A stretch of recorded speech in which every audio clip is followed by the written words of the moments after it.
Hello, I am voice and audition coach Jessica Neighbor, and this is a video all about how to review your audition so that you take away the gold, so that you learn and develop your audition muscle with each and every audition you go out on. So this is the fourth video in a series all about auditioning, so make sure to check out the other videos to get the full playlist.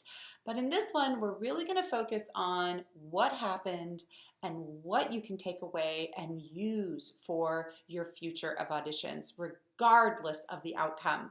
I can't stress how important this step is and how a lot of performers just don't do it. And when I was a young performer, I'll admit I didn't do this. I didn't review each audition. I tried to forget about it as quickly as possible if it went bad, or I'm super excited and I'm moving on to do the show if it went well. But we want to stop and pause and review for a moment what happened. So I'm going to walk you through exactly what I do with my private performers who have gone out on high-stake auditions so that we can learn, so that we can capture all of the gold from this audition and use it for the next one.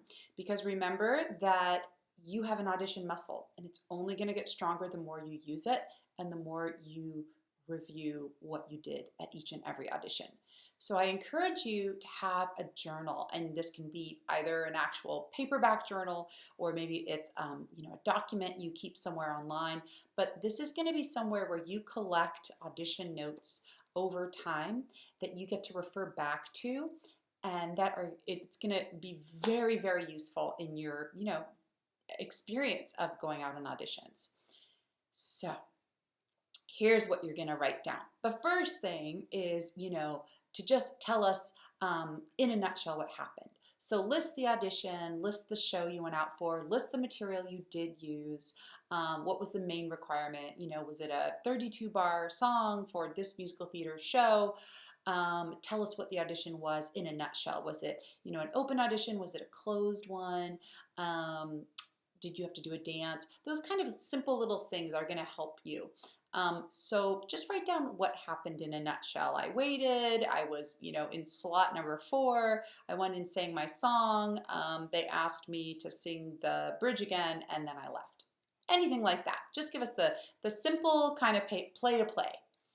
And then I'm going to ask you this question, which is, what worked? What worked at your audition? How did your song go? How did it go to work with the pianist, the accompanist? How was, the interview with the judges, if there was one? All of those things that worked. I want you to first look at the positives and what happened. Did you feel positive? Did you feel prepared? Did you feel relaxed? Did you feel focused? Write the things that you feel like worked in this audition. And then number 2 is to ask yourself, what didn't work? This is a harder question. This is one that, honestly, most of us would like to avoid. Who wants to sit around talking about bad auditions or bad parts of our audition? No one. However, it is going to help you so much in the long run. So write down what didn't work. Oh, I didn't nail that bridge like I thought I would have. Maybe I needed to practice that a little bit more. Or maybe, in thinking about it more and more, I don't know if that was the right song for this audition. Did something go wrong with the piano player? There is going to be a good reason why something didn't work. And all you have to do is a little detective work. This is what I would be doing with my performers.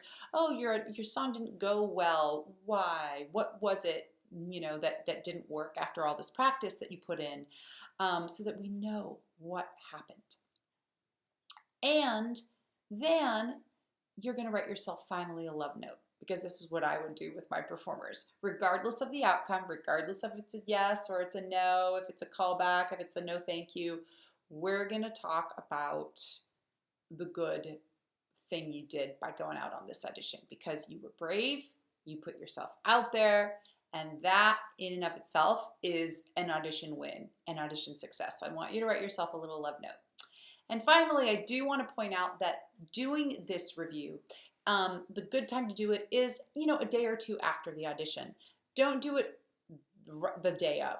you are probably still gonna have too many nerves after doing an audition. The best thing you can do for yourself right after your audition is to go and reward yourself. Go do something fun. Go shake off this audition with like a little walk or a smoothie or some like boba tea, hanging out with a buddy, anything to take your mind off your audition for a little while and let those nerves go so that you feel fresh when you can actually do your audition review. I can't stress enough how important and essential this will be for your overall performance development to have this journal. It's going to help you so much keep track of your auditions, keep track of your audition material, and know what worked and what didn't work. All right, you guys. So I hope you found that useful. Please do check out the other videos in this audition playlist. They'll help you as well, every step of the audition process. And if you're still left with some questions, you can check out my book called How to Succeed at Your Next Audition. It's available on Amazon. I have the link in the comments below for you. And you're always welcome to reach out to me at jessicaneighbor.com if you have any other questions or need a little more support. Thanks, guys.